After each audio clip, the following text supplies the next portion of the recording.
beserta para keluarga, para sahabat, dan pengikutnya semua yang setia hingga akhir zaman. Sahabatku sekalian, pada pertemuan kali ini saya diminta untuk menyampaikan tentang bahasa cinta dalam keluarga.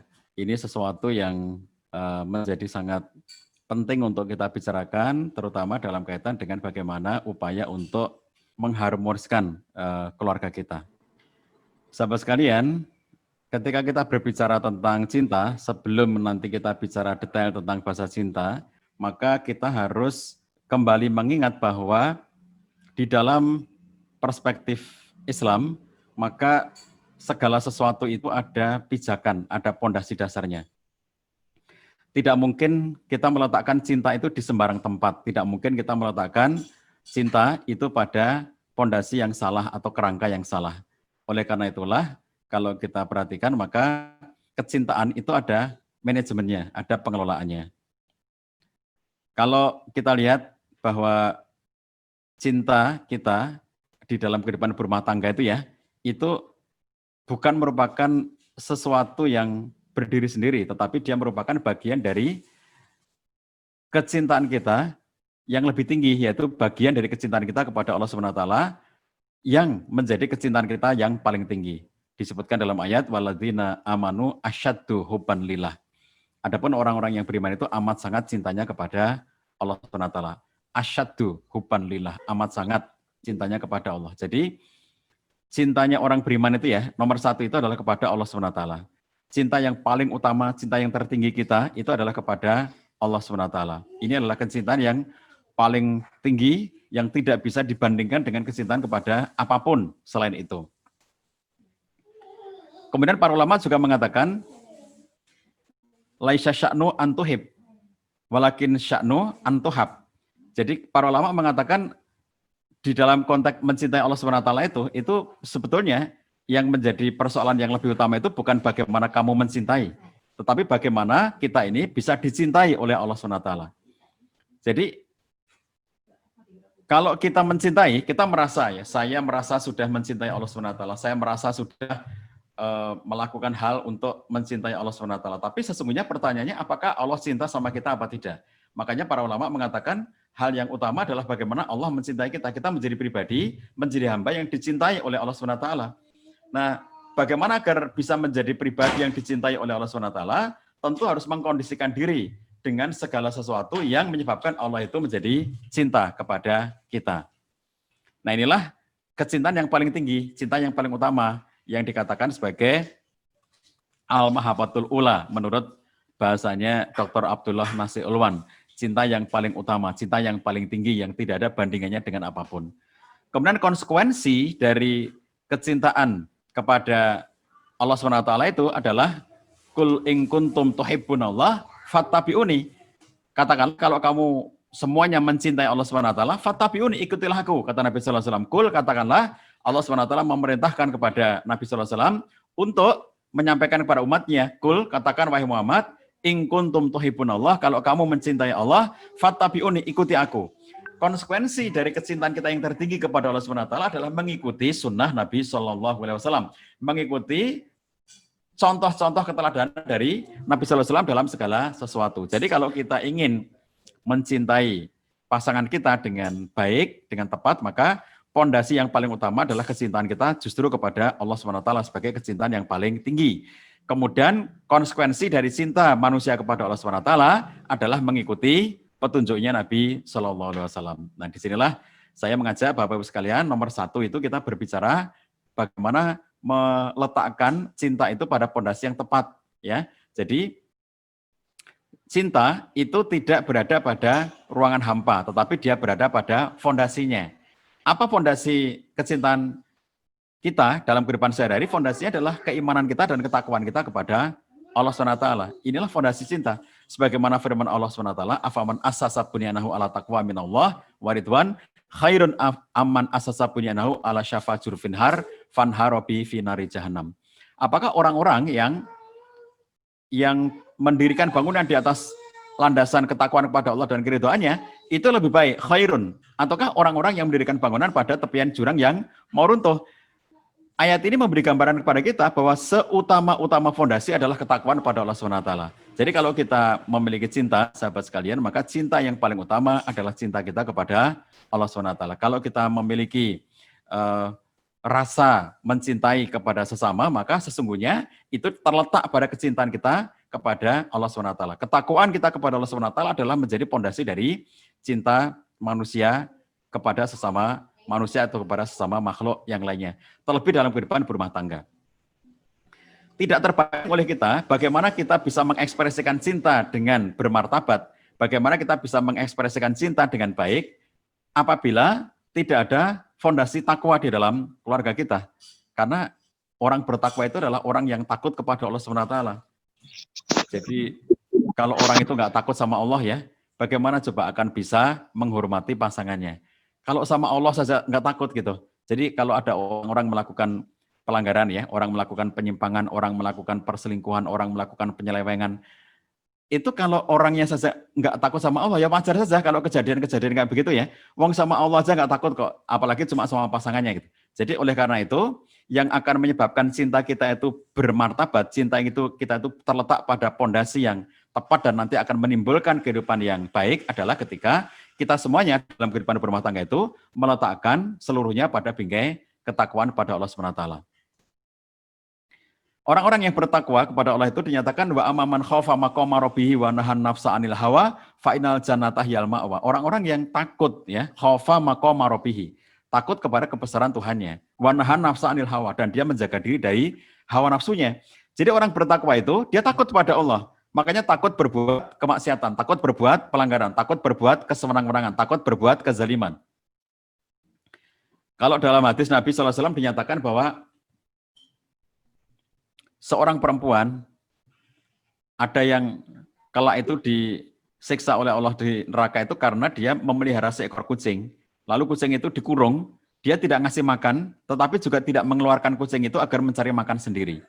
Coba, seseorang memelihara kucing, lalu dia tidak ngasih makan kucing itu di kandangnya, dia ngurung kucing tapi nggak ngasih makanan, tetapi juga kemudian dia tidak mengeluarkan kucing itu. Orang seperti ini kalau akan disiksa oleh Allah SWT disebabkan oleh karena dia menzolimi kucing, menyiksa kucing. Bayangkan, kalau menzolimi kucing saja, itu akan berdampak kepada siksaan Allah SWT. Bagaimana kalau menzolimi orang-orang yang harusnya dilindunginya? Bagaimana kalau ada seorang suami mendolimi istrinya? Bagaimana kalau ayah mendolimi anak-anaknya? Bagaimana kalau istri mendolimi suaminya? Dan bagaimana kalau ibu mendolimi anak-anaknya? Kedoliman-kedoliman seperti ini tidak akan dilakukan oleh orang yang bertakwa kepada Allah SWT. Jadi jangan bicara cinta kalau kita tidak takut kepada Allah SWT. Jangan bicara cinta kalau kita tidak meletakkan kecintaan itu pada pondasi ketakwaan kepada Allah SWT. Karena dengan takwa inilah berbagai macam hal kita dapatkan. Allah sudah menyatakan pada kita wa tazawwadu fa inna khairaz zadi taqwa. Bertakwalah kamu kepada Allah karena berbekalah kalian karena sebaik-baik perbekalan adalah takwa kepada Allah SWT. Jadi apapun ya kita akan melakukan perbekalan-perbekalan itu, yang paling utama dari semua perbekalan adalah ketakwaan pada Allah SWT. Menjalani kehidupan berumah tangga, sejak menikah, menjalani hidup berumah tangga, hari demi hari, mengurus anak, mengelola berbagai macam problematika kehidupan.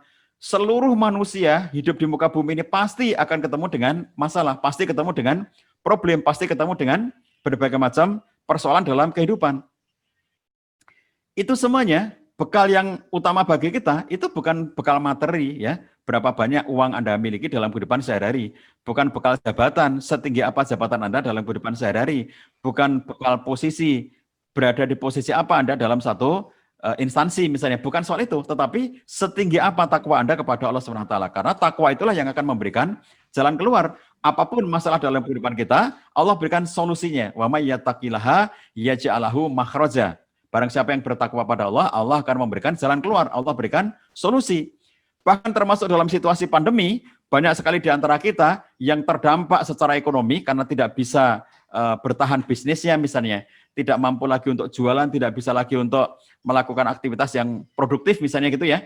Dalam situasi sulit karena pandemi, kalau bertakwa pada Allah, Allah berikan jalan keluar berupa ekonomi itu. Wa yarzuqhu min haitsu la yahtasib, dan Allah berikan rezeki dari arah yang tidak disangka-sangka. Maka sesulit apapun problem hidup berumah tangga itu, Bapak-Ibu sekalian ya, kalau kita mengalami kesulitan, mengalami kerumitan, mengalami berbagai macam persoalan dalam hidup berumah tangga itu, asalkan kita bertakwa kepada Allah Subhanahu wa taala, semuanya menjadi mudah. Wa may yattaqillaha yaj'alhu min amrihi yusra. Barang siapapun yang bertakwa pada Allah, Allah jadikan mudah pada semua urusannya itu. Jadi orang bertakwa itu nggak takut kepada masalah, tetapi kita itu akan mendapatkan penyelesaian dan kemudahan itu apabila kita bertakwa. Jadi nggak perlu takut dengan masalah. Apapun masalahnya, serumit apapun, seberat apapun, sebesar apapun materi persoalannya itu ya, asalkan kita bertakwa pada Allah Subhanahu wa taala, Allah mudahkan itu semuanya. Jadi kalau kita mengatakan takut itu ya takutlah kepada Allah. Kalau kita takut itu takutlah kalau kita tidak menjadi orang yang bertakwa kepada Allah. Takutlah kalau kita tidak menjadi orang yang dicintai oleh Allah SWT. Itu yang kita takutkan, bukan takut kepada masalah. Bahwa hidup berumah tangga yang mesti ada konfliknya, mesti ada problematikanya, mesti ada masalahnya. Problem sejak dari problem komunikasi, problem interaksi, problem ekonomi, problem pendidikan anak, problem dengan tetangga, problem dengan bisnis, problem dengan pekerjaan, semuanya macam-macam itu bisa dialami oleh semua dari kita. Tidak ada orang hidup tidak punya masalah. Nah, kita tidak khawatir, tidak takut dengan aneka jenis masalah seperti itu, serumit apapun, seberat apapun, sebesar apapun. Sepanjang bertakwa kepada Allah SWT, wattaqullah wa yu'allimukumullah. Bertakwalah kamu kepada Allah, dan Allah akan memberikan ilmunya kepada kamu. Allah ngajari kamu. Kalau kamu nggak ngerti caranya, Allah ajari kamu. Kalau kita tidak ngerti bagaimana cara menjaga keharmonisan rumah tangga, Allah beri ilmunya pada kita. Kalau kita nggak ngerti bagaimana cara kita untuk menyenangkan pasangan kita, membahagiakan pasangan kita, Allah beritahu caranya kepada kita, asalkan kita menjadi orang yang bertakwa kepada Allah SWT. Fattakullah wa yu'allimukumullah. Kalau kamu bertakwalah pada Allah, dan Allah akan mengajari kamu semuanya. Nah, sahabat sekalian, ini bab pertama ya, meletakkan fondasi cinta. Jadi jangan pernah beranggapan bahwa cinta itu bisa kita kelola sendiri, bisa kita upayakan sendiri semau-mau kita gitu. Enggak bisa ya. Jadi kalau cinta yang tanpa fondasi takwa, itu nanti akan menyakiti. Cinta yang tanpa fondasi takwa, itu nanti akan mudah melukai. Kenapa loh? Sama Allah aja nggak takut kok. Sama Allah aja nggak cinta kok. Jadi bagaimana kemudian dia bisa menjaga kebaikan sesama manusia, bagaimana bisa menjaga hak-hak pasangan, bagaimana bisa memuliakan pasangan, kalau dia tidak pernah bisa takut kepada Allah SWT. Itu yang sangat fundamental ya. Jadi sahabat sekalian, sebelum kita bicara detailnya, maka fondasi ini yang harus kita pahami. Kita letakkan dulu cinta itu pada proporsi yang tepat. Kemudian berikutnya, supaya kita bisa mengekspresikan cinta dalam kehidupan berumah tangga itu ya, karena rumah tangga itu isinya awalnya, pembentuk awalnya adalah seorang laki-laki dan seorang perempuan, suami dan istri, maka person-personnya itu harus menjadi orang-orang yang selalu berusaha memiliki cinta dalam dirinya, menjadi suami penuh cinta dan menjadi istri penuh cinta. Kita mulai dari bagaimana menjadi suami penuh cinta. Kalau dalam pengantar tadi saya sampaikan bahwa konsekuensi dari kecintaan kepada Allah adalah kul in kuntum tuhibbunallah fattabi'uni. Kalau kamu mencintai Allah, maka ikuti aku. Maka bagaimana menjadi suami penuh cinta, itu adalah mengikuti petunjuk Nabi SAW. Jadi Nabi SAW itu adalah seorang laki-laki yang dalam diri beliau itu penuh dengan cinta dan kasih di dalam diri beliau. Cinta kepada sesama, cinta kepada seluruh makhluk ini ya. Cinta kepada umatnya, cinta kepada keluarganya, cinta kepada istrinya, cinta kepada anaknya, cinta kepada cucunya. Luar biasa kecintaan beliau kepada seluruh manusia. Nah, menjadi suami penuh cinta, ini yang akan menyebabkan kita bisa menjadi mengekspresikan cinta dengan bahasa cinta yang tepat. Kalau kita nggak punya, faqidu syai' la yu'ti. Jadi para ulama mengatakan faqidu syai' la yu'ti. Orang yang nggak punya, nggak bisa memberi. Bagaimana Anda bisa memberi cinta kepada pasangan Anda kalau Anda nggak punya cinta? Bagaimana suami bisa menjaga, bisa memberikan cinta pada istrinya kalau dia nggak punya? Jadi supaya kita bisa mengekspresikan cinta dengan baik sesuai dengan bahasa cinta kepada pasangan kita itu, maka suami harus memiliki dulu cinta. Seperti apa cinta suami? Seperti apa suami yang penuh cinta itu? Nabi SAW menyatakan khairukum li alihi wa ana khairukum li ahli. Sebaik-baik dari kalian adalah yang paling baik terhadap istrinya, terhadap keluarganya. Dan aku, Nabi SAW, adalah yang paling baik kepada istriku. Inilah laki-laki yang penuh dengan cinta itu, yaitu laki-laki yang mereka itu berlaku baik kepada istrinya. Jadi ketika memberikan gambaran tentang siapakah laki-laki yang paling baik, Nabi SAW menyatakan laki-laki yang paling baik itu, atau manusia bahkan ya, bukan hanya laki-laki, khairukum, yang terbaik di antara kalian. Manusia yang paling baik itu adalah manusia yang paling baik bersikap terhadap istrinya. Manusia yang paling baik adalah manusia yang paling bisa memuliakan istrinya. Manusia yang paling baik adalah manusia yang paling pandai menghargai istrinya. Manusia yang paling baik adalah manusia yang paling pandai untuk menjaga, merawat kondisi istrinya. Khairukum li ahlihi wa ana khairukum li ahli. Ini luar biasanya kita berada dalam Islam ya, karena Nabi sallallahu alaihi wasallam itu tidak hanya memberikan teori-teori. Jadi misalnya teori itu gini, menjaga rumah tangga itu caranya begini, 1, 2, 3, 4, teori gitu ya. Nah kalau dalam agama kita tidak begitu itu. Makanya Nabi SAW dalam memberikan petunjuk tidak selalu dalam bentuk 1, 2, 3, 4. Ada beberapa yang misalnya Nabi mengatakan arba min sa'adatil mar'i, 4 dari kebahagiaan manusia. Ada 4, ada 3 dan seterusnya. Ada bagian-bagian yang Nabi menunjukkan dengan angka-angka. Ada 3, ada 4 dan seterusnya misalnya begitu. Tetapi dalam banyak yang lainnya Nabi tidak merumuskan dalam bentuk poin-poin seperti ini. Artinya Nabi berbicara dalam bahasa yang sangat global. Misalnya khairukum li ahlihi. Yang terbaik di antara kalian adalah yang terbaik sikapnya kepada istrinya. Wa ana, dan aku, kata Nabi sallallahu alaihi wasallam, adalah khairum min ahli. Wa ana khairukum li ahli. Jadi aku yang paling baik sikapku kepada istriku. Jadi artinya apa? Nabi itu memberi contoh. Jadi ketika beliau mengatakan khairukum li ahlihi, maka Nabi sekaligus menjadikan dirinya sebagai referensi. Dan itulah konsekuensinya, kul in kuntum tuhibbunallah fattabi'uni. Kalau kamu cinta kepada Allah, ikuti aku, ikuti Nabi sallallahu alaihi wasallam. Bagaimana cara mencintai istri? Ikuti aku. Bagaimana cara merawat cinta? Ikuti aku. Bagaimana cara menjaga keharmonisan keluarga? Ikuti aku. Kul in kuntum tuhibbunallah fattabi'uni. Itulah diberikan contoh nyata dari Nabi sallallahu alaihi wasallam. Ini sesuatu yang luar biasa ya, para sahabatku sekalian yang dirahmati Allah sekalian, luar biasa. Bagaimana Nabi itu tidak hanya memberi teori, tidak hanya memberi poin-poin gitu ya, tapi Nabi langsung mengatakan, aku yang paling baik sikapku kepada istriku. Jadi ketika beliau menuntut kepada kaum laki-laki untuk memiliki sikap yang mulia kepada istrinya, maka beliau menjadikan dirinya sendiri sebagai contoh orang yang paling bisa memuliakan istrinya itu. Nah, jadi kalau kita pengen tahu seperti apakah menjadi suami penuh cinta, maka lihatlah bagaimana Nabi sallallahu alaihi wasallam bersikap kepada para istri beliau. Dalam hadis yang lainnya, Nabi sallallahu alaihi wasallam mengatakan, akmalul mu'minina imanan ahsanuhum khuluqan. Orang mukmin yang paling sempurna imannya adalah yang ahsanuhum khuluqan, yang paling baik akhlaknya. Jadi orang mukmin, siapakah mukmin yang paling baik keimanannya? Jadi mungkin kita mengatakan orang mukmin yang paling baik keimanannya itu ya, itu orang yang dia memiliki ciri-ciri tertentu yang kita menggambarkan dia sebagai sosok yang ulama besar atau syekh yang luar biasa gitu ya, dengan penggambaran fisik tertentu dalam bayangan kita terhadap sosok itu. Nah, padahal Nabi SAW mengatakan akmalul mu'minina imanan ahsanuhum khuluqan. Jadi bukan soal tampilan semata-mata ya, bukan soal tampilan semata-mata. Mungkin ada orang yang kelihatan secara zahir ya, penampilannya gitu ya, berpakaian ketika menutup aurat itu luar biasa besarnya penutup aurat itu pakaiannya itu ya, sehingga kemudian tertutup seluruh tubuhnya misalnya gitu.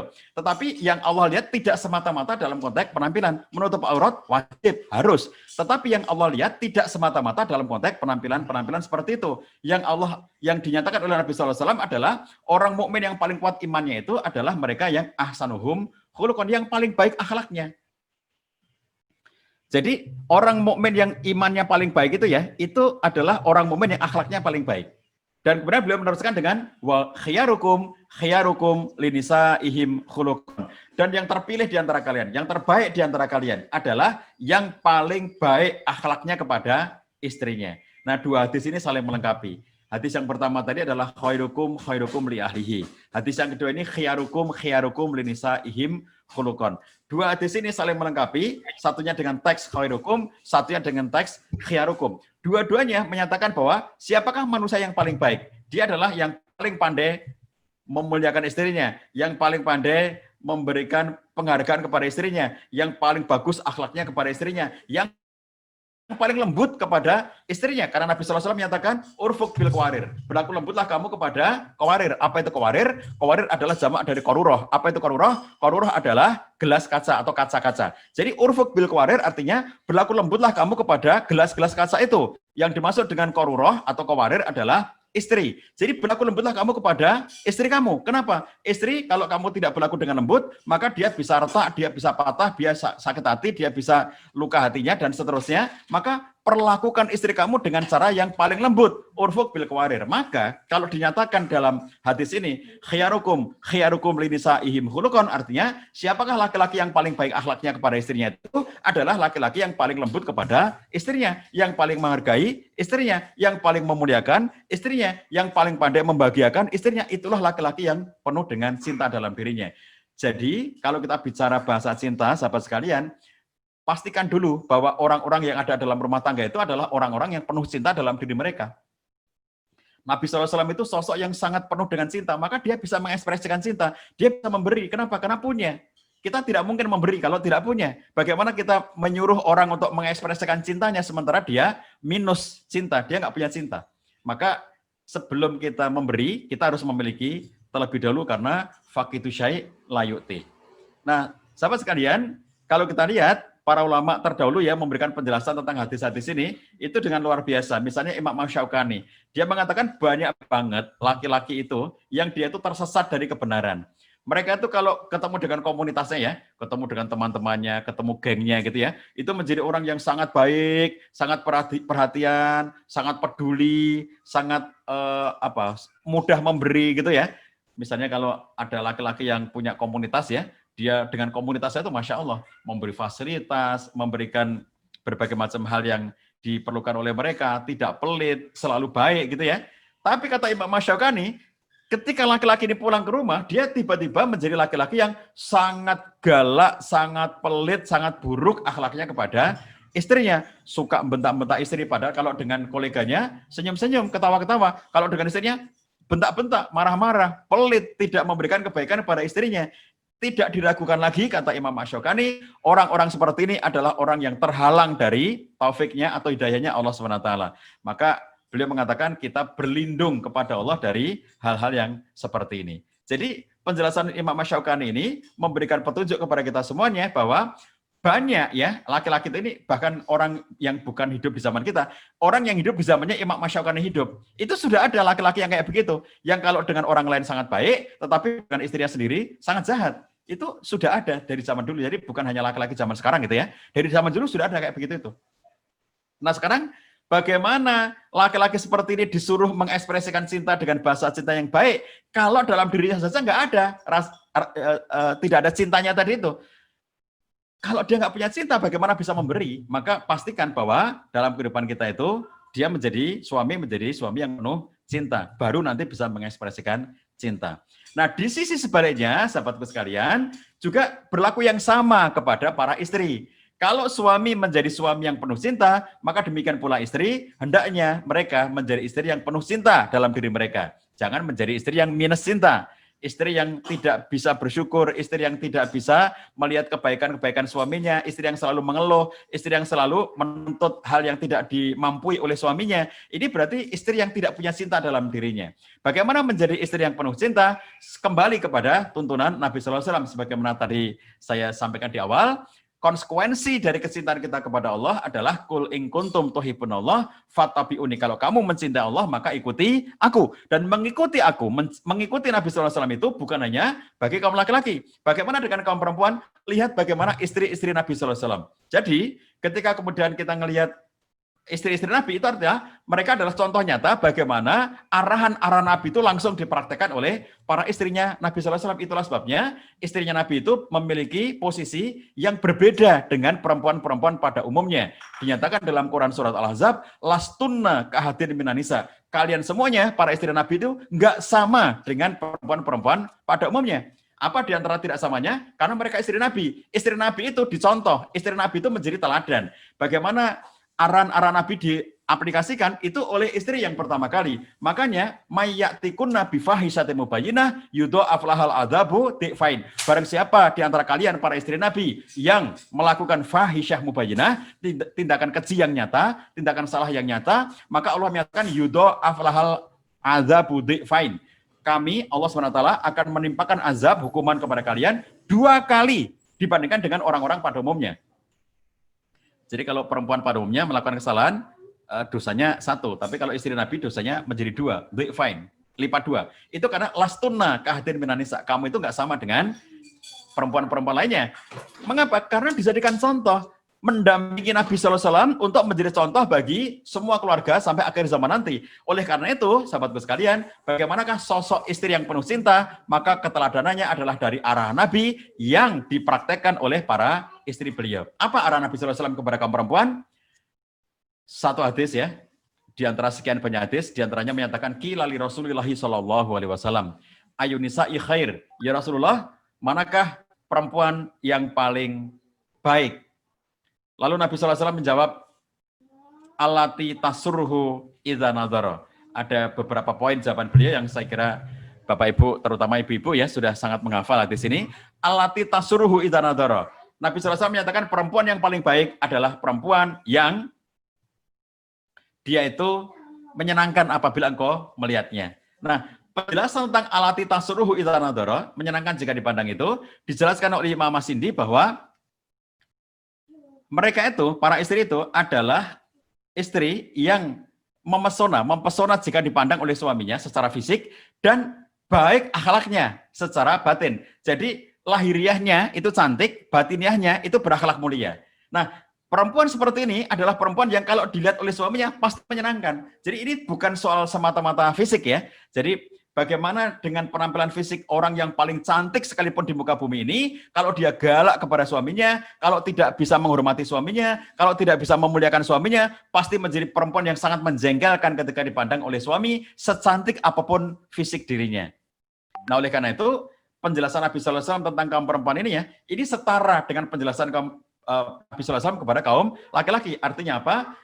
Ketika Nabi SAW mengarahkan kaum laki-laki untuk berlaku baik kepada istrinya, memuliakan istrinya, maka hal yang sama Nabi SAW sampaikan kepada para istri agar bisa memiliki akhlak yang baik kepada suaminya. Karena allati tasurruhu idza nadhara itu tidak semata-mata penampilan fisik, tetapi ada faktor batinnya, ada faktor sikap, faktor karakter, sikap, akhlak, perilaku kepada suami. Seorang suami yang cantik secara fisik, lalu kemudian dia galak, dia marah-marah, dia suka melotot, dia suka bentak-bentak, dia suka melakukan tindakan yang tidak menghormati dan menghargai suaminya, pasti menjadi istri yang tidak menyenangkan apabila dipandang oleh suaminya. Maka akhlak para istri itu menjadi sesuatu yang sangat penting. Bahkan sedemikian rupa bagaimana istri berlaku memuliakan suaminya itu akan menjadi kunci bagi dirinya untuk memasuki surga atau neraka. Ketika bibinya Al-Husain bin Meson datang kepada Nabi SAW untuk satu keperluan, setelah selesai, Nabi bertanya kepada dia, azatu zaujin anti, apakah kamu sudah menikah? Lalu bibinya Al-Husain mengatakan, na'am, benar, ya Rasulullah, aku sudah menikah. Lalu Nabi bertanya kepada dia, wa kaifa antilahu, bagaimana kamu bersikap kepada dirinya? Bibinya Al-Husain mengatakan ma'aluhu ila ma'ajastu anhu. Aku tidak melalaikan sedikit pun kewajibanku kepada dirinya kecuali di dalam hal-hal yang aku tidak mampu melakukannya. Jadi ini manusiawi ya, bahwa dalam kehidupan sehari-hari itu seorang istri dituntut untuk dia melakukan hal yang terbaik bagi istrinya, tetapi ini dalam kaitan yang dia mampu gitu. Jadi bibinya Al-Husain ini mengatakan aku tidaklah aku mengurangi ya hak suamiku itu kecuali bahwa dalam hal aku yang tidak mampu untuk melakukannya. Nah, ini sesuatu yang manusiawi banget gitu ya. Pokoknya apa yang aku mampu aku kerjakan. Tapi kalau aku nggak mampu lah gimana lagi gitu kan. Nah, atas jawaban itu Nabi SAW mengatakan fanduri aina anti minhu fa inna ma huwa jannatuki wa naruki. Perhatikan bagaimana posisi kamu di hadapan suami kamu itu karena suami kamu adalah surgamu dan nerakamu. Nah, dari hadis ini para ulama mengatakan bahwa para istri itu bisa mendapatkan surga tertinggi dari rumahnya sendiri, yaitu ketika dia bisa memuliakan suaminya, bisa menghargai suaminya, bisa berlaku baik kepada suaminya, bisa berakhlak mulia kepada suaminya. Hal ini sama dengan penjelasan para ulama tentang laki-laki, bahwa seorang laki-laki bisa mendapatkan surga tertinggi dari rumahnya sendiri, yaitu ketika laki-laki ini mampu berakhlak mulia kepada istrinya, mampu bersikap lembut kepada istrinya, mampu bersabar terhadap kekurangan istrinya, mampu melakukan sesuatu yang bisa menyenangkan istrinya. Itulah laki-laki yang kelak akan mendapatkan surga tertinggi, karena dia telah menjadi laki-laki yang terbaik bagi istrinya. Khairukum li ahli wa ana khairukum li ahli. Khairukum li nisaihim khuluqan. Kenapa dia masuk surga tertinggi? Karena dia telah melaksanakan perintah Nabi SAW agar menjadi laki-laki yang bisa memuliakan istrinya. Laki-laki yang paling pandai berlaku akhlak mulia kepada istrinya. Nah, demikian pula para istri. Jadi arah Nabi SAW kepada kaum laki-laki dan kepada kaum perempuan itu sebanding. Nabi mengarahkan kaum laki-laki agar berlaku baik kepada istrinya. Nabi SAW mengarahkan kepada kaum perempuan agar berlaku baik kepada suaminya. Dengan demikian, arah Nabi SAW ini akan kalau dia praktekkan ya, pasti akan menyebabkan keluarga itu menjadi keluarga yang penuh dengan cinta. Suami yang penuh cinta di dalam kehidupan berumah tangganya. Ada istri yang penuh cinta, maka di antara mereka bisa mengekspresikan cinta itu sesuai dengan bahasa cinta yang mereka miliki masing-masing. Nah, next Bapak-Ibu sekalian, berikutnya saya akan mengajak kita semuanya mulai berbicara tentang bagaimana interaksinya yang sesuai dengan bahasa cinta pasangan itu. Pondasinya adalah, Bapak-Ibu sekalian, kita diperintahkan oleh Allah SWT untuk bergaul, berinteraksi dengan pasangan itu dengan cara yang paling baik. Wa ashiruhunna bil ma'ruf. Pergaulilah istri kamu, kalau khitab ayat ini kepada laki-laki, pergaulilah istri kamu bil ma'ruf, dengan cara yang patut, dengan cara yang baik. Dengan para ulama mengatakan bil ma'ruf itu adalah dengan sesuatu yang dikenali, bukan sesuatu yang asing bagi istri kamu, yang dia sukai. Para imam, para mufasir ya, memberi penjelasan bagaimana dengan Nabi SAW berinteraksi dengan para istrinya adalah contoh nyata bagaimana wa ashiruhunna bil ma'ruf itu dipraktekkan, yaitu sebuah pergaulan yang menyenangkan istrinya. Yang kata Syekh Muhammad Abduh dalam tafsir Al-Manar mengatakan bahwa sebuah pergaulan yang disukai oleh istri, ya. Jadi bagaimana suami bergaul dengan istrinya dengan cara yang disukai oleh istrinya, bukan dengan cara yang dimaui oleh suaminya. Ini contoh kepada kita semuanya bahwa di dalam kehidupan kita sehari-hari, interaksi yang dikehendaki ya di dalam agama kita antara suami dan istri adalah interaksi yang menyenangkan pasangannya.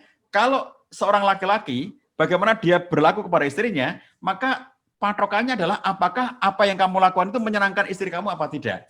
Ketika seorang istri berlaku kepada suaminya, maka patokannya adalah apakah yang kamu lakukan kepada suami kamu itu menyenangkan suami kamu apa tidak. Sepanjang, kata Syekh Muhammad Abduh, sepanjang apa yang disukai oleh pasangan itu tidak melanggar syarak, tradisi, dan kesopanan. 3 poin yang beliau sampaikan.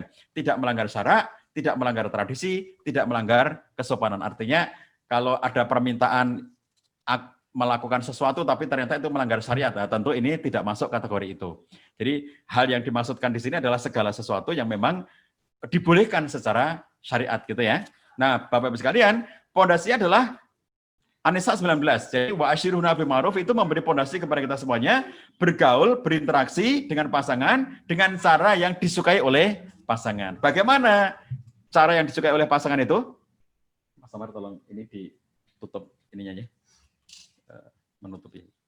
Bagaimana cara untuk melakukan interaksi itu ya? Itu nomor 1, Bapak-Ibu sekalian ya, paling awal adalah bagaimana kita mengenal pasangan. Nabi SAW itu sangat mengenali istri beliau. Aisyah suatu ketika berkata, Rasulullah itu ngomong sama dirinya ya. Ini Nabi bilang sama, ini cerita Aisyah, suatu ketika Nabi ngomong sama dirinya. Aisyah, aku ngerti loh kapan kamu itu senang sama aku dan kapan kamu itu marah padaku. Aku tahu kapan engkau ridho kepadaku dan aku tahu kapan engkau marah kepadaku. Aisyah itu kaget gitu ya dengan pernyataan itu. Lah, bagaimana kamu tahu itu ya Rasulullah gitu.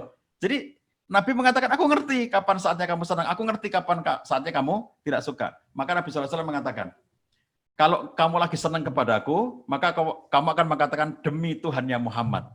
Tapi kalau kamu lagi marah kepada aku, kamu akan mengatakan demi Tuhannya Ibrahim. Lalu kemudian Aisyah mengatakan, benar ya Rasulullah.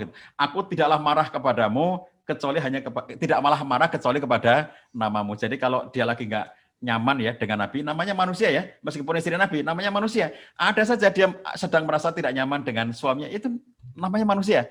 Istri Nabi manusia, Nabi juga manusia. Jadi wajar ketika dalam keluarga itu ya, ada kadang-kadang suasana nyaman, kadang-kadang ada suasana marah, itu wajar saja. Di keluarga Nabi juga ada, ini buktinya ya. Dan Nabi tahu, Aisyah sedang marah sama dirinya, dia tahu gitu. Kapan saat Aisyah marah, ketika Aisyah ngomong tiba-tiba demi Tuhannya Ibrahim, dia lagi marah sama aku gitu ya, tidak menyebut namaku gitu. Tapi kalau lagi happy dengan Nabi Sallallahu Alaihi Wasallam, dia mengatakan demi Tuhannya Muhammad.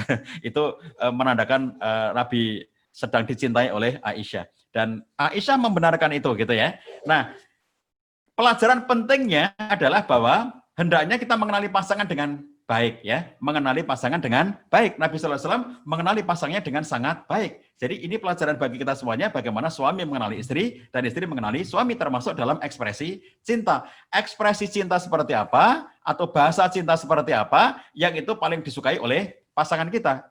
Nah, maka kalau kita lihat ya, kita lihat di zaman Nabi Sallallahu Alaihi Wasallam misalnya, kalau dalam teori modern ada bahasa cinta pelayanan, Nabi Sallallahu Alaihi Wasallam menunjukkan bagaimana beliau melayani istrinya. Misalnya Nabi itu rela ya melakukan tindakan untuk melayani para istri. Misalnya ungkapan dari Anas bin Malik, aku melihat Nabi Sallallahu Alaihi Wasallam mempersiapkan kelambu di atas onta untuk Sofia. Coba, Nabi mempersiapkan kelambu di atas onta untuk Sofia. Dilakukan sendiri oleh beliau. Jadi kalau istrinya Nabi itu beda dengan istri pada umumnya. Itu yang nanti kalau kita belajar tentang hijab ya. Yang dimaksud dengan hijab itu adalah tertutup sampai tidak kelihatan. Maka para ulama mengatakan siapakah yang harus tertutup sampai tidak kelihatan, itu adalah istri Nabi. Jadi ayat hijab itu turun untuk istri Nabi, tidak kepada perempuan pada umumnya. Jadi ayat hijab itu turun untuk istri Nabi SAW. Kalau kalian meminta sesuatu kepada para istri Nabi, lakukan miwara'il hijab, di balik hijab. Jadi nggak boleh ketemu langsung, karena pada waktu itu ya, banyak orang nemui Aisyah, nemui istri Nabi itu langsung ketemu, ngobrol gitu dengan istri Nabi secara langsung. Lalu mereka mengucapkan meminta, melakukan permintaan gitu, menyampaikan sesuatu, dan ini akhirnya diatur ya di dalam berbagai macam ayat yang melarang orang-orang beriman laki-laki itu untuk ketemu dengan istri Nabi secara langsung. Kalau kamu punya keperluan dengan istri Nabi itu, mintalah miwara'il hijab ya, di balik hijab. Jadi istri Nabi di dalam rumah, kemudian orang-orang yang ada keperluan dengan beliau yang laki-laki itu di luar rumah. Makanya sepeninggal Nabi Sallallahu Alaihi Wasallam, Aisyah itu juga punya murid laki-laki yang bertanya gitu ya. Ya Aisyah, bagaimana Nabi Sallallahu Alaihi Wasallam begini-begini. Jadi yang menjadi muridnya Aisyah, belajar ilmu kepada Aisyah bukan hanya kaum perempuan, kaum laki-laki sepeninggal Nabi Sallallahu Alaihi Wasallam, karena yang paling ngerti tentang Nabi ya Aisyah gitu. Makanya banyak orang bertanya kepada Aisyah. Nah, karena status dia meskipun sudah janda ketika Nabi Sallallahu Alaihi Wasallam wafat, itu karena Aisyah ini adalah istri Nabi, mantan istri Nabi karena Nabi sudah wafat, maka para sahabat ketika laki-laki mau bertanya sesuatu, itu mereka tidak boleh ketemu langsung, tapi ada hijabnya, nah tembok ya. Jadi Aisyah di dalam rumah, para sahabat di luar rumah. Nah, jadi ketika ini kalau di dalam rumah kan, kalau dalam rumah, jadi bisa ada hijabnya berupa tembok. Sekarang bagaimana kalau bepergian? Nah, kalau bepergian, kalau seandainya zaman dulu itu masih sudah ada mobil misalnya gitu ya, saya bayangkan bentuknya adalah bahwa bentuknya itu istri Nabi cukup di dalam mobil, lalu kemudian kacanya kaca gelap itu sehingga tidak kelihatan dari luar gitu ya, sehingga tidak kelihatan. Karena dulu tidak ada mobil, adanya adalah kuda tunggangan atau onta tunggangan, maka untuk menutupi fisiknya istri Nabi itu dibuatkan kelambu. Yang kadang-kadang kalau dalam bahasa lama ya, kalau terjemahan Quran berbahasa Indonesia yang lama itu disilakan dengan istilah sekedup. Jadi kelambu di atas onta atau kelambu di atas kuda. Itu nanti ada kisah bagaimana Aisyah radhiyallahu anha itu ketinggalan rombongan karena dia di atas sekedup, di atas kelambu, di atas onta itu dengan kelambu, sehingga ketutupan. Jadi sahabat Nabi yang bertugas untuk menuntun ontanya Aisyah itu tidak tahu ya bahwa Aisyah itu belum masuk ketika habis istirahat itu. Nah, Sofia itu suatu ketika akan melakukan satu perjalanan bersama dengan Nabi Sallallahu Alaihi Wasallam. Lalu Nabi itu menyiapkan sendiri kelambunya. Coba bayangkan bagaimana Nabi Sallallahu Alaihi Wasallam melayani istrinya. Ya, ini contoh kalau dalam bahasa cinta itu adalah bahasa cinta pelayanan. Nabi Sallallahu Alaihi Wasallam melakukan upaya untuk melayani istrinya. Dilakukan sendiri oleh beliau. Jadi dia tidak nyuruh sahabat untuk memasang kelambu atau sekedup itu bagi istrinya. Enggak, tapi Nabi mencontohkan sendiri bagaimana dia melakukan tindakan itu kepada istrinya. Terus setelah dipasang kelambunya di atas onta itu, kemudian ketika Sofiyah mau naik ke atas onta, Nabi kemudian duduk di sampingnya onta itu, lalu kakinya Nabi, jadi lututnya itu dipakai untuk bertolakan Sofiyah. Jadi Sofiyah waktu mau naik ke atas onta itu, dia naik melalui lututnya Nabi SAW. Jadi Nabi duduk di samping onta supaya memudahkan Sofiyah untuk naik ke atas onta itu yang ada kelambunya, yang ada sekedupnya. Dia Sofiyah menaiki lututnya Nabi, lalu kemudian naik ke atas onta. Lalu setelah itu ditutup. Nah, itulah perilaku bagi para istri Nabi, tidak boleh kelihatan. Jadi setelah jadi istri Nabi itu nggak boleh kelihatan. Kalau di rumah ya berarti di dalam rumah. Kalau bepergian berarti pakai penutup. Pada waktu itu tidak ada penutupan kalau kayak sekarang itu kayak mobil tertutup gitu, tidak ada. Jadi kalau unta terbuka kan, kuda terbuka gitu ya. Sekarang supaya tertutup dibuatkanlah kelambu itu, sekedup itu ya. Nah, ini contoh bagaimana perbuatan Nabi sallallahu alaihi wasallam dalam melayani istrinya ya. Jadi ini luar biasa kan, Nabi sallallahu alaihi wasallam yang seorang nabi, seorang pemimpin umat, seorang yang dia mendapatkan wahyu dari Allah SWT, tapi mau membahagiakan istrinya dengan cara seperti itu, dengan tindakan-tindakan seperti itu gitu. Kemudian dalam kehidupan sehari-hari juga demikian. Aisyah mengatakan Rasulullah SAW dalam kesibukan membantu istrinya, dan jika tiba waktu sholat maka beliau pun pergi sholat. Ditanyakan kepada Aisyah, ya Aisyah, Nabi itu ngapain sih kalau di rumah gitu? Dan ternyata Aisyah mengatakan, kalau di rumah Nabi itu dalam kesibukan membantu istrinya. Perhatikan itu ya. Jadi Nabi itu nggak sungkan. Dia sebagai seorang pemimpin, dia sebagai seorang nabi, dia sebagai seorang utusan Allah SWT gitu ya. Itu tidak sungkan untuk kemudian di rumah mengerjakan pekerjaan-pekerjaan pada umumnya orang. Aisyah berkata, Nabi SAW melakukan seperti apa yang dilakukan oleh salah seorang di antara kalian jika sedang berada di rumahnya. Ia memperbaiki sendalnya, menjahit bajunya, mengangkat air di ember. Jadi mengangkat air ya untuk keperluan keluarga itu artinya dia melakukan sesuatu. Bahkan dalam riwayat yang lainnya memerah susu kambing untuk kemudian dibawa ke keluarganya itu. Gitu ya. Jadi Nabi itu melakukan tindakan-tindakan pelayanan kepada istrinya. Jadi bukan hanya bahwa Nabi sebagai suami dilayani oleh istrinya, tetapi Nabi sebagai suami melayani istrinya. Ini satu contoh bagaimana kemudian kalau kita lihat, suami itu jangan sungkan untuk melayani istri apabila memang istri itu suka dengan pelayanan. Jangan sungkan para istri untuk melayani suaminya apabila suaminya memang suka dengan pelayanan atau bahasa cintanya adalah pelayanan. Next. Kemudian ada contoh yang lainnya ya. Misalnya Nabi SAW itu memberikan contoh bahasa cinta quality time. Jadi kalau bahasa cintanya quality time itu ya, itu bagaimana Nabi SAW itu memiliki kebiasaan untuk menemani para istri. Misalnya ini Aisyah menceritakan, ketika hari raya ada orang-orang Habasyah gitu, itu laki-laki lagi bermain-main satu permainan tertentu di halaman masjid. Lalu Nabi bertanya kepada Aisyah, ya Aisyah, apakah kamu ingin melihat mereka? Oh ya Rasulullah, aku pengen melihat mereka. Lalu kemudian Nabi berdiri di depan pintu, kemudian Aisyah di belakangnya Nabi SAW. Aisyah berdiri di belakang Nabi SAW, lalu dalam satu riwayat Aisyah mengatakan, dagu kami berada di pundaknya Nabi SAW. Pipi kami bertemu dengan pipinya Nabi SAW. Kebayang ya? Jadi Nabi di depan, Aisyah di belakang, dagunya Aisyah menempel di pundak Nabi, pipinya Aisyah ketemu dengan pipinya Nabi SAW. Lalu mereka melihat pertunjukan orang-orang Habasyah itu.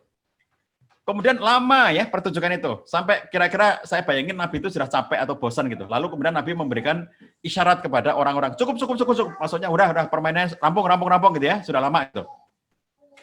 Tapi Aisyah mengatakan, biarkan ya Rasulullah, aku masih ingin melihat mereka. Lalu akhirnya mereka bermain lagi. Terus setelah sekian lama, Nabi bilang lagi, cukup. Sudah selesai permainannya gitu. Tapi kemudian Aisyah mengatakan, biarkan ya Rasulullah, aku masih ingin melihat mereka. Coba perhatikan bagaimana Aisyah menceritakan itu di bagian akhir ya dari kisahnya itu. Dia mengatakan, sebenarnya aku tidak ingin terus melihat mereka bermain. Tuh, perhatikan. Sebenarnya aku nggak pengen melihat mereka. Jadi bukan soal nontonnya itu yang diinginkan oleh Aisyah. Tapi dia ingin kebersamaan dengan Nabi SAW, karena itulah yang akan menjadi kebanggaan Aisyah di hadapan orang-orang lainnya. Aku akan ingin bahwa semua perempuan mengetahui bagaimana posisiku di hadapan Nabi SAW. Kebersamaan Nabi ini, perhatikan bagaimana Nabi betah menemani istrinya ya, nonton. Mungkin Nabi juga nggak senang nonton kayak gitu kali ya. Tapi karena ingin menyenangkan istrinya, dia bertanya dulu, Aisyah, kamu pengen ngeliat nggak itu ada pertunjukan di sana itu? Iya ya Rasulullah, aku pengen ngeliat. Lalu kemudian mereka ngeliat dengan posisi romantis kayak tadi ya. Lalu setelah lama Nabi mengatakan cukup, Aisyah mengatakan belum ya Rasulullah, biarkan aja mereka bermain. Lihat lagi, Nabi bilang cukup. Dan Aisyah mengatakan belum ya Rasulullah. Padahal Aisyah itu tidak pengen ngeliat itu.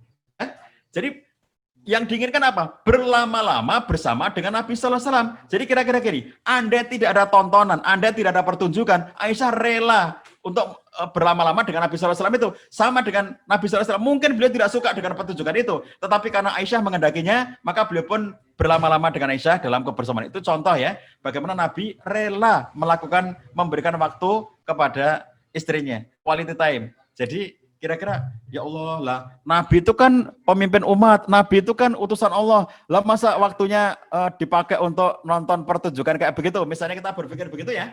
Nah ternyata Nabi melakukannya, artinya apa? Sebagai suami itu jangan sungkan ya untuk menemani istri ya. Jadi sebagai istri jangan sungkan untuk menemani suami. Saya ketemu dengan istri yang mengatakan seperti ini, setelah menikah itu saya merasa menjadi orang yang sangat bodoh gitu.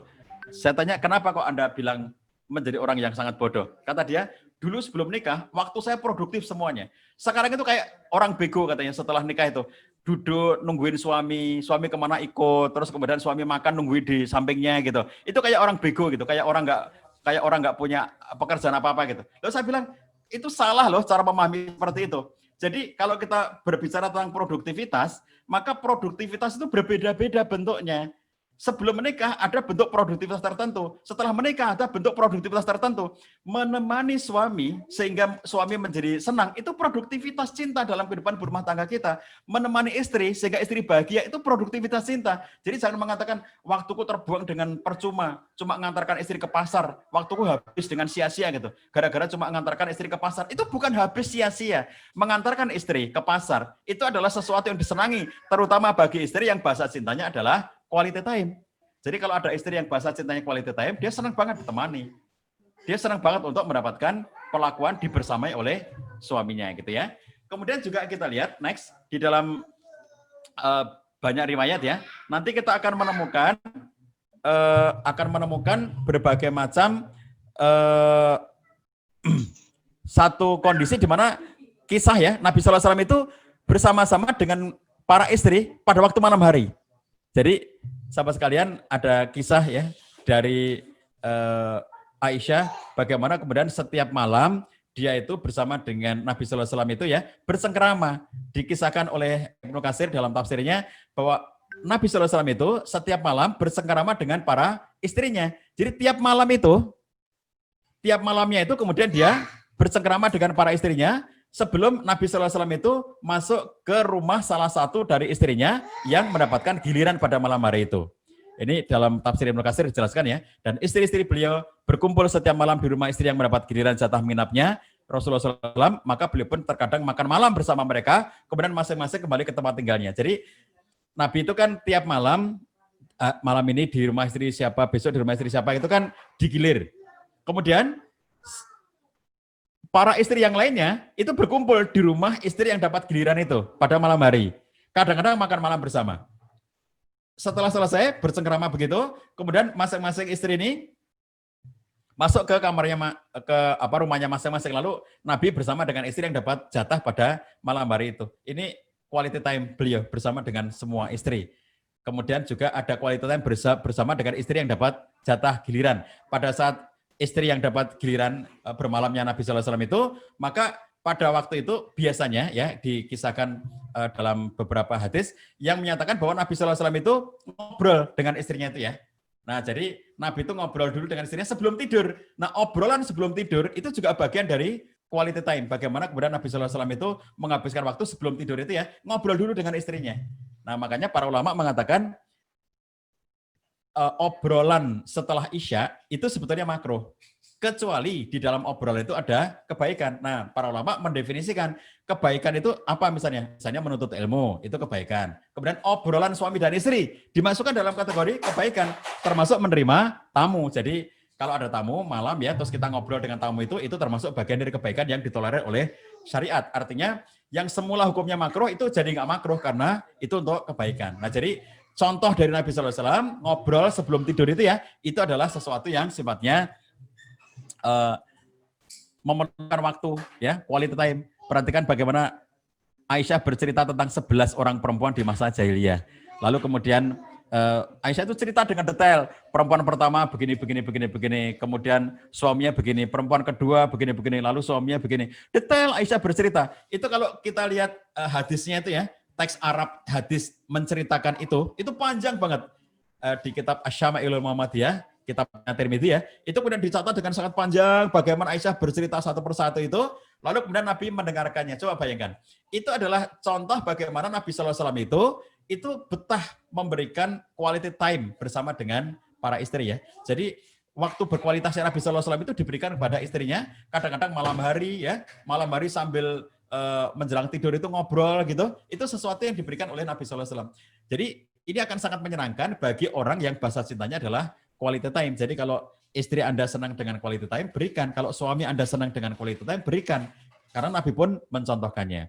Kemudian next, Nabi SAW juga memberikan contoh dalam kehidupan sehari-hari itu misalnya kata-kata afirmasi. Kalau dalam teori bahasa cinta ya, ada di antara bahasa cinta itu kata-kata afirmasi. Ini kisah yang tadi sudah saya ceritakan, masuk orang-orang Habasyah, orang-orang Ethiopia, itu masuk ke dalam masjid untuk bermain-main, lalu Nabi SAW memanggil Aisyah ya, dengan panggilan Ya Humaira. Apakah kamu ingin melihat mereka? Coba panggil aja Nabi SAW. Ya Humaira. Ya Humaira, apakah kamu pengen memanggil mereka? Coba. Jadi Nabi SAW memanggil Aisyah dengan kata-kata Ya Humaira, wahai yang pipinya kemerah-merahan. Jadi ini kira-kira menggambarkan Aisyah itu kulitnya putih gitu ya, sehingga ketika misalnya beraktivitas gitu ya, itu kemudian kelihatan sesekali waktu memerah. Kalau misalnya malu ada rasa merah, misalnya gitu ya, ada rona merah di kulitnya karena dia berkulit sangat putih. Nah jadi wahai yang pipinya kemerah-merahan itu satu pujian kepada Aisyah dan kalimat yang menyenangkan. Itulah kata-kata afirmasi, kata-kata yang menyenangkan bagi pasangannya. Jadi kalau pujian ya, memuji istri, wahai istriku yang cantik, yang pipinya kemerah-merahan, itu dicontohkan oleh Nabi SAW. Jadi kalau ada orang yang bahasa cintanya itu suka dengan pujian, kata-kata afirmasi, maka Nabi pun mencontohkan bagaimana memberikan pujian kepada istrinya. Next, dalam hadis yang lainnya, Nabi SAW itu memanggil Aisyah dengan kata-kata Ya Aish. Nah, jadi kadang-kadang Nabi SAW memanggil dengan Ya Humaira, tapi kemudian kadang-kadang Nabi memanggil dengan Ya Aish. Ya Aish itu panggilan kesayangan. Jadi suami dan istri itu bisa ada panggilan-panggilan khusus gitu ya. Jadi kalau orang zaman sekarang beb gitu ya, bebek atau apa namanya, itu sesuatu yang membuat khas di antara suami dan istri. Nabi juga punya kayak begitu tuh. Nabi itu punya istilah khusus untuk memanggil Aisyah. Ada Humaira dan ada Aish. Dan Aisyah itu senang dengan dipanggil salah satu dari keduanya itu. Jadi kalau Nabi memanggil dia, ya Aish, itu sesuatu yang menyenangkan dirinya. Nah ini ada kata-kata afirmasi atau bahasa-bahasa pujian. Kata Humaira itu mengandung nilai pujian yang luar biasa ya. Jadi memuji istri itu dicontohkan oleh Nabi SAW. Maka para suami ketika istrinya suka dengan pujian itu menyenangkan bagi istrinya. Para istri kalau suaminya suka pujian maka menyenangkan untuk memuji suaminya. Dan itu dicontohkan oleh Nabi SAW. Perhatikan kalimat Ya Aish, malaikat Jibril tadi menyampaikan salam bagimu. Masya Allah, itu kayak apa kira-kira rasanya Aisyah gitu ya. Ya Aish, malaikat Jibril tadi menyampaikan salam bagimu. Menyampaikan salam bagimu. Malaikat Jibril itu menyampaikan salam bagimu. Itu kan sebuah penghormatan, pemuliaan yang luar biasa dengan kata-kata ya, dengan ucapan. Jadi itu sesuatu yang sangat membahagiakan bagi Aisyah. Jadi bagi Bapak Ibu yang pasangannya itu senang dengan kata-kata afirmasi, maka dia bisa menjadi cara untuk mengekspresikan cinta kepada pasangannya itu.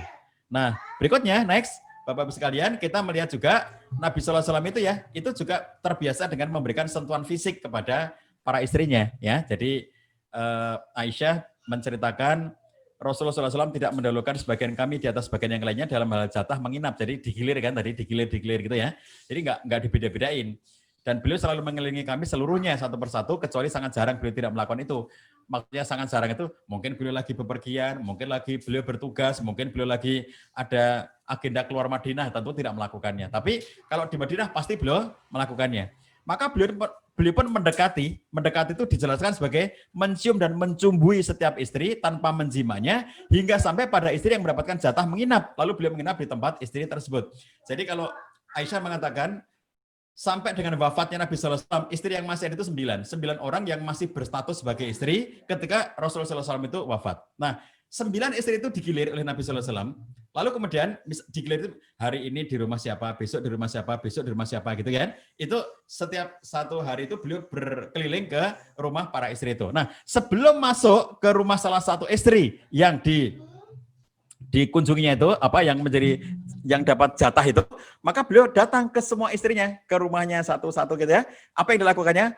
Beliau mencium dan mencumbu setiap istrinya itu tanpa menjimainya. Jadi luar biasa Nabi SAW itu memberikan sentuhan fisik ya kepada para istri itu yang membuat mereka menjadi berbahagia. Jadi contoh bagaimana Nabi mencumbui istri tiap hari, Nabi mencium istri tiap hari itu sesuatu yang dicontohkan oleh Nabi SAW ya. Jadi bagi suami yang istrinya senang dengan sentuhan fisik, bahasa cintanya, itu akan membahagiakan bagi dirinya. Bagi para istri yang suaminya berbahasa cinta sentuhan fisik, itu akan membahagiakan bagi dirinya apabila diberikan itu kepada suaminya. Next, dalam hadis-hadis yang lainnya, kita juga menemukan bahwa Nabi SAW itu terbiasa dengan aspek aktivitas-aktivitas sentuhan-sentuhan fisik itu ya. Misalnya,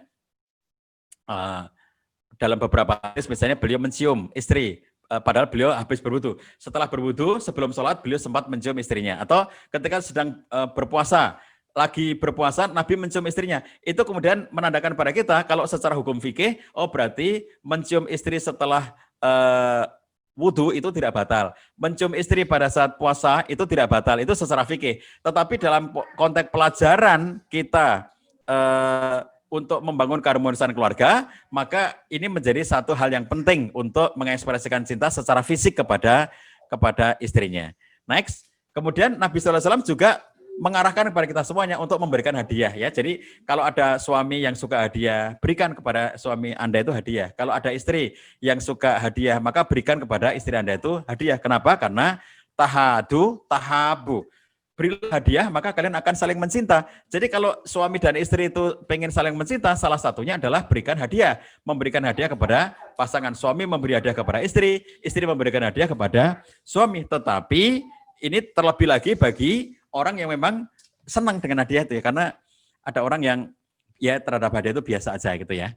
Tapi ada orang yang sangat senang dengan hadiah sehingga dia menganggap bahwa suamiku tidak peduli sama aku. Apa buktinya? Dia nggak pernah memberi hadiah kepada aku. Nah itu contoh ya, ada orang yang sangat appreciate terhadap hadiah, sehingga dia menjadikan hadiah sebagai patokan. Nah itu namanya bahasa cinta dia itu hadiah. Nah kalau kita semuanya ya, meskipun tidak memiliki bahasa cinta hadiah, tetapi umumnya orang diberi hadiah itu akan senang ya. Kita semuanya itu kalau dikasih hadiah itu akan senang. Tetapi terlebih bagi orang yang bahasa cintanya memang hadiah. Nah, oleh karena itu Nabi berpesan ya supaya kemudian kita saling memberi hadiah. Kalau ini bukan hanya berlaku secara khusus bagi suami istri, ini berlaku umum. Kalau ingin supaya dengan tetangga itu baik, berikan hadiah kepada tetangga. Kalau ingin dengan pertemanan itu baik, berikan hadiah kepada teman-teman ya. Ini tahabu itu sesuatu yang berlaku secara umum. Kemudian juga tasofahu, ini bersalaman ya, berjabat tangan. Itu nanti akan menghilangkan kedekian. Kemudian tahabu. Jadi saling memberi hadiah, maka akan saling mencintai. Sehingga akhirnya hilang kebencian. Ini hadis riwayat Imam Malik ya. Imam Malik menyatakan bahwa kalau kita bersalaman, maka akan hilang kedengkian. Kalau kita saling memberi hadiah, maka akan saling mencintai dan hilang kebencian. Maka antara suami dan istri, ketika mereka itu terbiasa dengan ekspresi saling memberi hadiah, itu juga bagian dari cara untuk menumbuhkan kecintaan ya. Terlebih lagi-lagi bagi pasangan yang memang memiliki bahasa cinta hadiah. Nah demikian sahabatku sekalian yang dirahmati Allah SWT, ini pengantar diskusi kita pada kesempatan kali ini. Kalau masih ada waktu, mari kita gunakan untuk diskusi. Saya kembalikan pada pembawa acara. Bila taufik walhidayah. Assalamualaikum warahmatullahi wabarakatuh. Waalaikumsalam warahmatullahi Warahmatullahi wabarakatuh. wabarakatuh. Jazakallah kepada Ustadz Cahyadi yang sudah menyampaikan materinya, luar biasa sekali. Kami persilahkan, mungkin kita masih ada waktu 20 menit untuk tanya jawab. Bagi yang ingin menyampaikan pertanyaan bisa mengetikkan pertanyaannya di room chat. Nanti akan saya bacakan supaya tetap tertib jalannya diskusi. Silahkan. Ya, untuk sambil menunggu barangkali beberapa partisipan yang masih mengetik, kita akan break mungkin beberapa menit, akan ditampilkan hiburan karya dari siswa SMA IT Granada. Kepada beliau, silahkan host.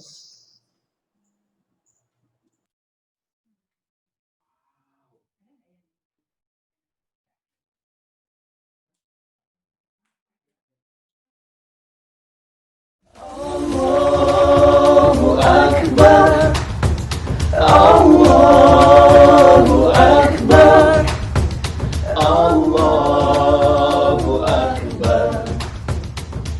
La ilaha illallah, wallahu akbar. Allahu akbar. Walillahil hamd.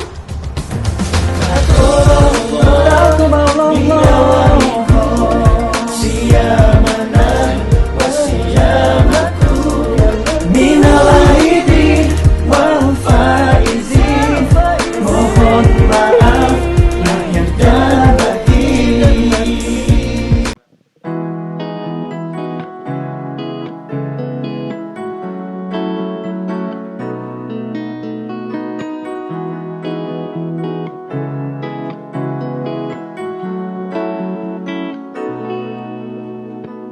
Ku sadari akhirnya kerapuhan imanku telah membawa jiwa dan ragaku ke dalam dunia yang tak tentu arah.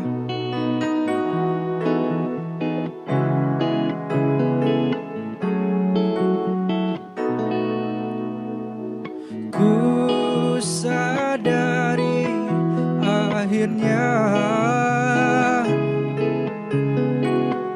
kau tiada duanya, tempat memohon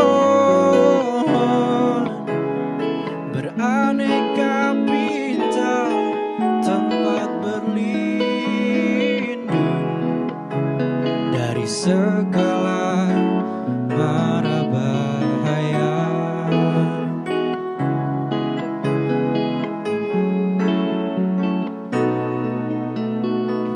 Oh Tuhan, mohon ampun atas dosa dan dosa selama ini. Aku tak menjalankan perintah-Mu, tak pedulikan namamu, tenggelam melupakan dirimu.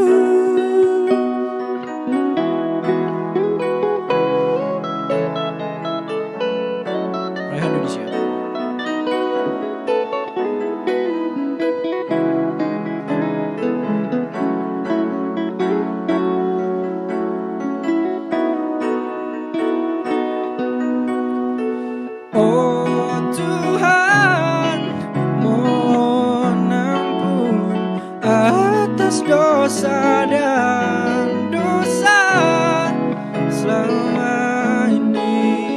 Aku tak menjalankan perintahmu, tak pedulikan namamu, tenggelam melupakan dirimu.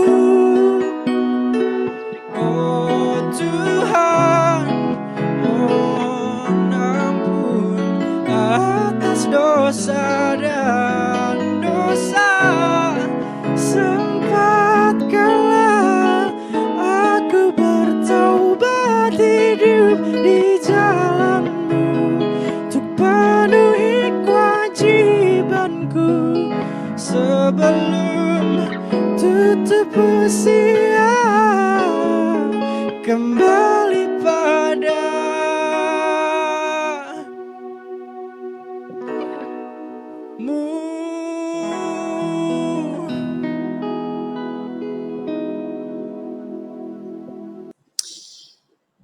Alhamdulillah ya, tadi atas nama Alwan Nabil Alvarez itu yang jadi keyboardisnya alumni Ustadz ya, alumni. Oke baik, Ustadz Cahyadi, alhamdulillah kita sudah bersama lagi. Ini ada pertanyaan pertama Ustadz dari Bunda Susi. Ustadz, jika suami kerja di tempat yang jauh, bagaimana menunjukkan ekspresi cinta kepada pasangan? Ya, sementara baru satu ini Ustadz.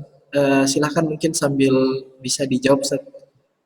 Oke, sahabatku sekalian yang dirahmati Allah SWT, ekspresi cinta itu ada sangat banyak jenisnya ya. Kalau dalam salah satu studi tentang bahasa cinta itu ditemukan 5, sebetulnya bisa lebih dari 5, ada sangat banyak bahasa cinta yang dimiliki oleh manusia itu, tetapi di antara yang lazim itu ada 5 poin itu, yang tadi sudah saya sampaikan berikut dengan contoh-contoh dari bagaimana perilaku Nabi SAW. Nah, kalau dalam kaitan dengan terpisah ya, ini dalam bahasa yang lazim kita sering sebut sebagai LDR atau LDM, long distance relationship atau long distance marriage. Jadi pernikahan jarak jauh ya, hubungan jarak jauh karena mungkin tugas, belajar misalnya, atau kerja terpisah suami dan istri. Terpisahnya bukan saja terpisah kota, kadang-kadang terpisah provinsi, terpisah pulau, bahkan terpisah negara. Suami kerja di luar negeri atau sebaliknya, lalu pasangannya kerja di Indonesia. Ini fenomena-fenomena hidup di zaman kita sekarang ini yang harus disikapi dengan tepat ya. Bagaimana caranya supaya kita tidak mengalami gejala kekeringan cinta ya, akibat dari keterpisahan itu. Kenapa kekeringan cinta sahabat sekalian? Karena hidup berumah tangga itu butuh keseimbangan. Jadi ada keseimbangan yang dibangun dari yang disebut oleh para ahli sebagai togetherness dan separateness. Jadi togetherness itu adalah kebersamaan ya, suami istri yang bersama-sama bareng-bareng gitu. Terus-menerus ya, ada dalam situasi kebersamaan itu namanya togetherness. Kalau separateness itu ketidakbersamaan, kondisi ketika sedang tidak bareng. Jadi kalau kita lihat Nabi SAW juga bukan berarti 24 jam itu sehari semalam terus-menerus bersama istrinya, tentu tidak begitu. Beliau punya tugas, beliau punya aktivitas, beliau punya amanah-amanah sebagai Nabi, sebagai Rasul ya, yang sangat banyak, termasuk apalagi ketika beliau menunaikan tugas kayak kalau di Madinah ya, beliau mengalami peristiwa misalnya Ghazwah atau Sariyah ya, peperangan-peperangan, ekspedisi dakwah dan seterusnya gitu. Jadi kadang beliau melakukan bepergian keluar rumah yang tidak selalu bersama dengan istrinya. Dalam satu riwayat menunjukkan bahwa Nabi SAW itu kalau bepergian mengajak istrinya dengan undian, mengundi istrinya siapa yang akan ikut dalam kegiatan itu. Tapi tidak selalu ya, tidak semua perjalanan Nabi itu mesti mengajak istrinya, tidak selalu. Jadi oleh karena itu ada masa di mana Nabi itu berpisah dari istrinya, gitu ya. Dan kemudian beliau melakukan kegiatan bersama dengan para sahabat. Nanti kalau beliau sudah pulang ke Madinah, maka beliau bersama dengan istrinya lagi. Itu namanya ada separateness, ada togetherness, ada kebersamaan dan ada ketidakbersamaan. Nah, dalam kehidupan sehari-hari keduanya harus seimbang. Kalau kebanyakan separateness, misalnya terpisah ya, suami dan istri terpisah jarak, terpisah waktu, beda pulau, beda negara gitu ya. Itu yang namanya LDR itu kebanyakan separateness kalau waktunya terlalu panjang. Berpisah sampai setahun, sampai 2 tahun, sampai 3 tahun gitu ya. Lalu tidak pulang karena jarak jauh itu, atau kalaupun pulang mungkin 1 semester sekali, itu namanya terpisah oleh jarak dan waktu. Nah, ini harus diantisipasi memang ya, diantisipasi supaya kemudian tidak menimbulkan gejala kekeringan cinta. Bagaimana cara antisipasinya? Nomor satunya tentu saja adalah dengan antisipasi yang bercorak spiritual, saling mendoakan ya, suami mendoakan istrinya, istri mendoakan suaminya. Doa itu adalah ekspresi cinta secara spiritual. Doa itu adalah bukti bahwa suami mencintai istrinya, istri mencintai suaminya. Kalau suami dan istri saling mencinta, maka mereka akan saling mendoakan ya, mendoakan terbaik untuk istrinya, mendoakan terbaik untuk suaminya. Meskipun jauh, doa tetap bisa tersampaikan dengan tulus ya, karena justru merasa lebih berhajat kepada Allah. Ya Allah, aku tidak bisa mendampingi suamiku, maka aku titipkan suamiku kepada penjagaanmu, lindungi dia, jaga dirinya, berikan rahmat pada dirinya, dan seterusnya.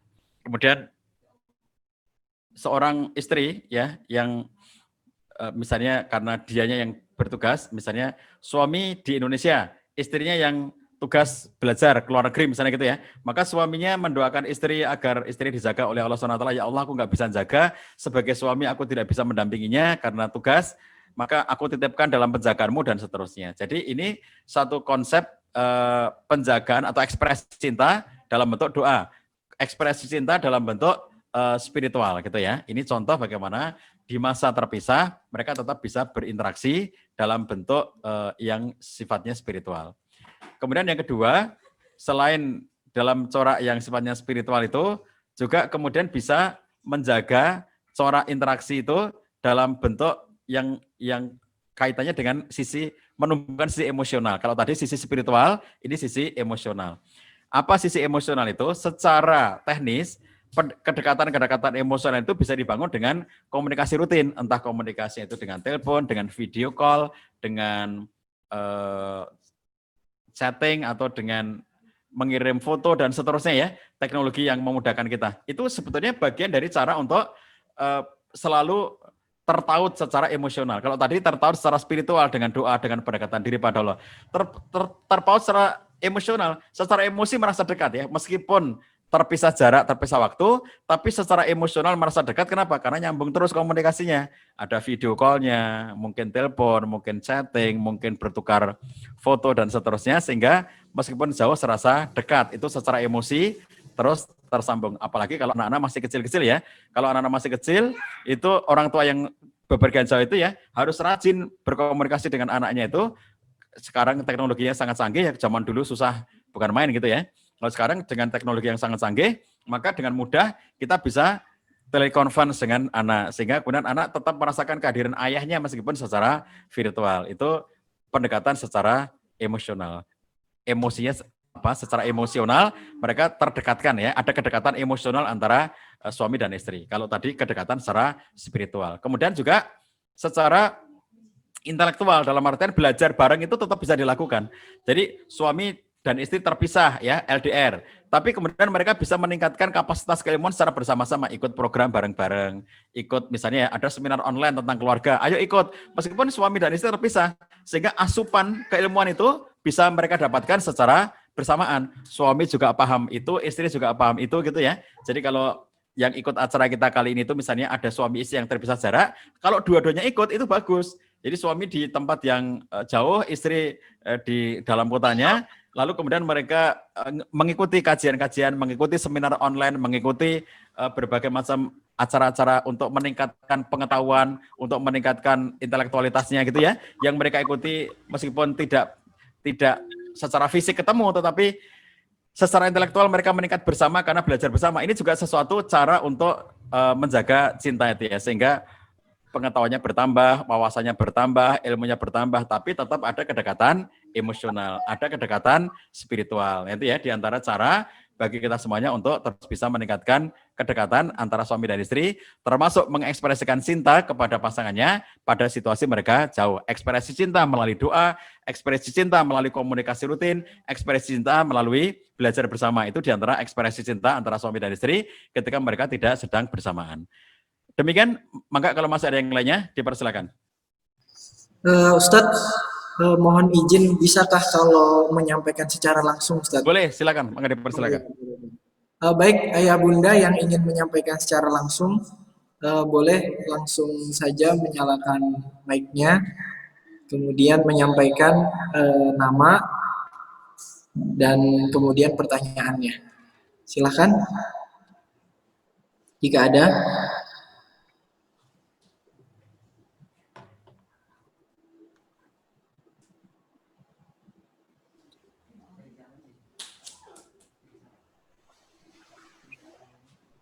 Oh iya,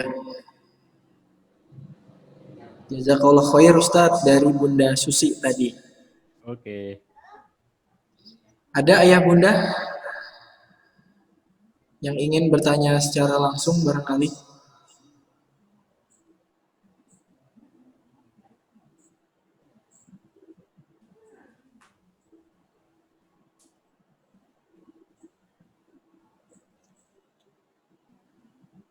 Insya Allah kita masih punya waktu 10 menit ke depan.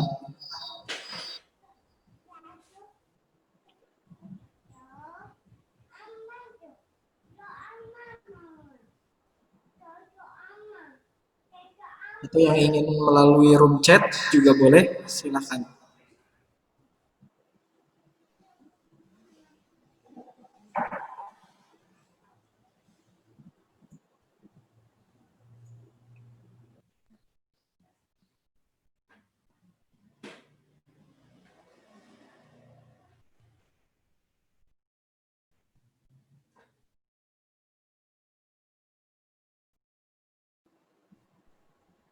Ada ya?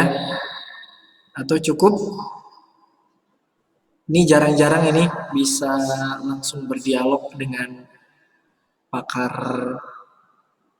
keluarga.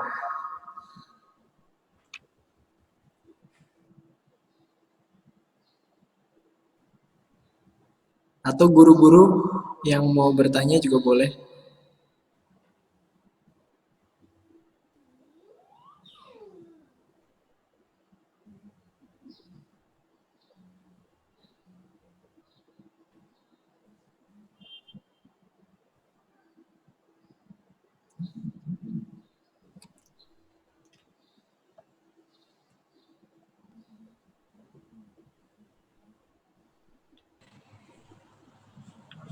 Oh iya, ini Bunda Hasiana.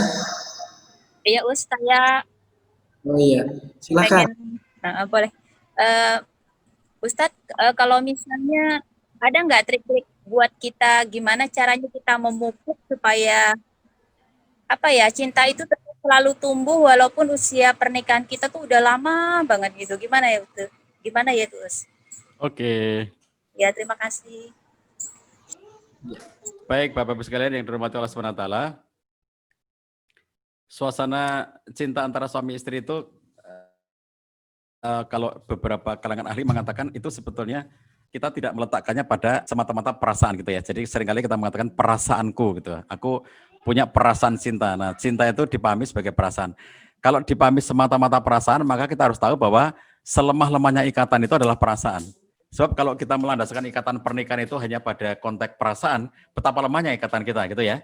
Jadi ikatan suami istri itu tidak terletak pada perasaan gitu ya. Maka ada banyak sekali ikatan yang sering saya gambarkan, ada ikatan yang bercorak legal formal seperti buku nikah ya, akta nikah kita itu adalah ikatan legal formal. Akad nikah, ijab kabul itu adalah ikatan legal formal antara suami dan istri. Tapi juga ada ikatan visi bahwa suami dan istri itu dalam kehidupan berumah tangga melakukan aktivitas sehari-hari itu untuk mencapai visi tertentu dalam kehidupan berumah tangga mereka. Bagi orang beriman, visinya adalah visi surga untuk mendapatkan surga bersama dengan keluarga, surga dunia maupun surga akhirat. Kita punya ikatan visi dan itu adalah ikatan yang sangat kokoh. Kemudian ada ikatan motivasi. Mengapa kita menikah? Karena kita ingin beribadah kepada Allah SWT, ingin mencontoh Nabi SAW, ingin melaksanakan ketaatan kepada Allah SWT. Ini adalah motivasi, niat ikhlas beribadah melalui pernikahan dan keluarga. Nah, ini adalah sesuatu yang mengikat kita. Ikatannya bukan hanya ikatan perasaan tadi. Ada sejak dari ikatan dari yang legal formal, ikatan visi, ikatan motivasi, sampai kemudian ada ikatan-ikatan yang bercorak sisi emosional. Ada kedekatan-kedekatan emosional yang digambarkan Quran sebagai hunna libasulakum wa antum libasulahun. Mereka pakaian bagimu dan bagi kamu pun pakaian bagi mereka. Nah, bagaimana upaya agar kita bisa menumbuhkan cinta seperti ini? Maka kita juga tidak mengandalkan hanya dari segi perasaannya gitu ya. Tidak hanya mengandalkan pada segi perasaannya. Tentu kita harus merawat sejak dari fondasinya, sejak dari visinya, sejak dari motivasinya, itu kita rawat. Jadi seiring dengan pertumbuhan umur kita tetap on the track ya, tetap berada pada visi yang sama, tetap berada pada motivasi yang sama, tetap berada pada kerangka fondasi yang sama, sehingga tidak melenceng dari rel. Sebab kalau di awal motivasinya bagus, tapi di tengah jalan tidak dijaga, ya mereka akan hilang. Begitu tidak merawat fondasi, tidak merawat visi, tidak merawat motivasi, itu bisa bergeser dan bahkan bisa hilang ya, bisa tidak lagi memiliki bentuk yang jelas dalam kehidupan berumah tangga mereka. Jadi merawat yang paling utama sebetulnya justru kepada aspek-aspek yang sifatnya spiritualitas seperti ini. Kalau aspek teknis, banyak banget yang bisa kita lakukan ya. Jadi merawat cinta dengan bentuk-bentuk teknis itu sangat banyak. Sejak dari mengalokasikan waktu untuk bisa berdua-duaan berkegiatan, melakukan kegiatan bareng, melaksanakan hobi bareng, itu contoh-contoh ya yang sifatnya teknis ya.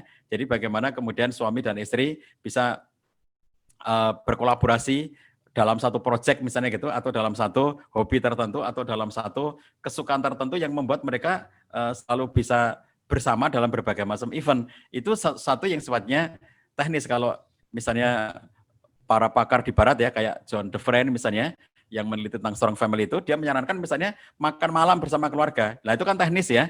Jadi kalau yang teknis-teknis begitu sangat banyak dan sesuai dengan situasi dan kondisinya. John DeFriend sangat merekomendasikan makan malam bersama keluarga, itu sangat direkomendasikan dalam teorinya John DeFriend itu. Ini sesuatu yang kalau kita lihat teknis, artinya secara teknis ya macam-macam bentuknya. Misalnya kalau dalam kehidupan berumah tangga ya, kita misalnya beribadah bersama keluarga, sholat bersama keluarga, itu juga contoh bagaimana secara teknis itu kebersamaan itu bisa dijaga, rasa cinta itu bisa dijaga. Tetapi yang lebih fundamental lagi tadi menjaga aspek-aspek yang sifatnya sangat penting ya, kayak motivasi, kayak visi, kayak orientasi dalam kehidupan kita ya, fondasi-fondasi dalam kehidupan kita, itu yang harus kita jaga sehingga tidak menyeleweng, tidak menyimpang gitu ya. Kalau tidak dijaga, begitu menyeleweng, visinya berbelok, motivasi berbelok, fondasinya melemah, ya, apa yang akan bisa dijaga? Cinta apa yang akan bisa dijaga? Tidak ada ya, karena semuanya bisa menjadi berantakan. Begitu Bapak-Ibu sekalian yang dirahmati Allah SWT, mungkin sudah cukup yang bisa kita diskusikan pada kesempatan kali ini. Mohon dimaafkan atas segala yang tidak berkenan. Mudah-mudahan Allah SWT berikan kepada kita semuanya keluarga yang sakinah, mawaddah warahmah. Mudah-mudahan kita diberikan karunia oleh Allah SWT anak-anak yang soleh dan solihah. Mudah-mudahan kita diberikan karunia rezeki yang lancar dan penuh berkah. Dan mudah-mudahan kalau kita semuanya berkumpul di jannah surganya Allah SWT. Semoga pandemi segera berakhir dan kita bisa beraktivitas normal seperti sedia kala. Dan kita mendapatkan ganti yang jauh lebih baik dari Allah SWT atas apa yang hilang selama di masa pandemi ini. Saya cukupkan, mohon dimaafkan. Billahi taufiq wal hidayah. Wassalamualaikum warahmatullahi wabarakatuh. Waalaikumsalam. warahmatullahi wabarakatuh. Waalaikumsalam warahmatullahi wabarakatuh. Ayah bunda yang masih menyimpan pertanyaan, mohon maaf karena sepertinya beliau akan melanjutkan ke aktivitas berikutnya. Insya Allah beliau tersedia di media sosial, sangat aktif di media sosial juga. Nanti jika ada yang memerlukan akses kepada beliau bisa menghubungi. Itu insya Allah masih banyak kelas parenting yang beliau asuh, yang rutin maupun yang insidental.